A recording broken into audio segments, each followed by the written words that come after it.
नमस्कार. आता आपण केळी प्लॉटमध्ये आहोत. तर प्लॉट निसवणं झाल्यानंतर त्याचं फ्रूट केअर मॅनेजमेंट आपल्याला करणं फार गरजेचं आहे. तर फ्रूट केअर मॅनेजमेंट म्हणजे आपल्याला करायचं काय, तर ज्यावेळेस घड निसवतो तर त्यावेळेस ज्या फाण्या पडतात तर त्या फाण्यांची आपल्याला विरळणी करायची पहिली गोष्ट. त्याच्यानंतर त्याची आपल्याला बांधी करायची आणि तिसरी गोष्ट त्याच्यानंतर त्याची फवारणी करायची. पडलेले तर आपल्याला या ठिकाणी 9 किंवा 10 फाण्या मॅक्सिमम ठेवायच्यात आणि बाकीच्या फाण्या आपल्याला कट करून घ्यायच्या. त्याला कुठल्याही वेळानं वगैरे कट करण्याची गरज नाही. जस्ट तुम्ही आपण ओव्हर पुल केलं साईडला फिरलं तर आपल्या आता फणी येऊन जाते. तर अशा आपल्याला फण्या काढायची. 1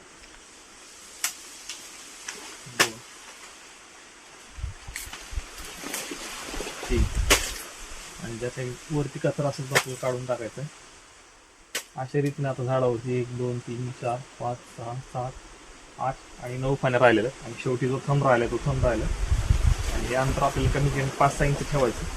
खालून कमळ कट करायचं. त्याच्यानंतर फणीला जो काही आडणारा भाग असतो म्हणजे पानं असेल तर ती आपल्याला पूर्णपणे काढून टाकायची आहे. नाहीतर पाण्या वाकड्या होतात, नाहीतर परत त्या काळ्या पडतात.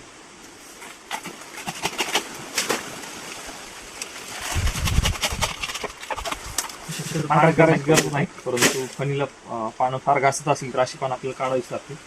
अशा रीतीने घड मोकळा झाल्यानंतर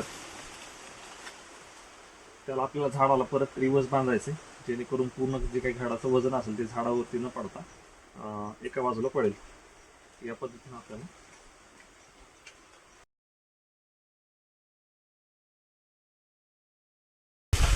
ट्राय करून बांधायचं.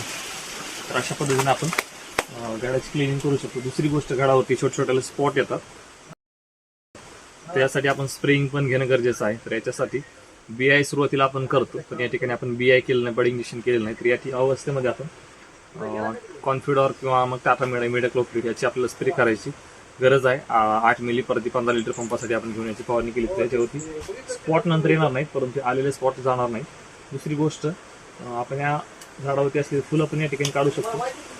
फुलं काढल्यानंतर याच्यावरती फुलकिडीचा त्रास किंवा मग इतर किडींचा त्रास आपल्याला होत नाही आणि घड क्लीन राहतो. गरज असेल तर काढू शकता, नाहीतर नाही काढलं तरी चालतंय. थोडासा घड क्लीन दिसतो फुलं काढल्यानंतर. अशा वेळेस आपण झाडाचं मॅनेजमेंट आपल्याला करायचं आहे.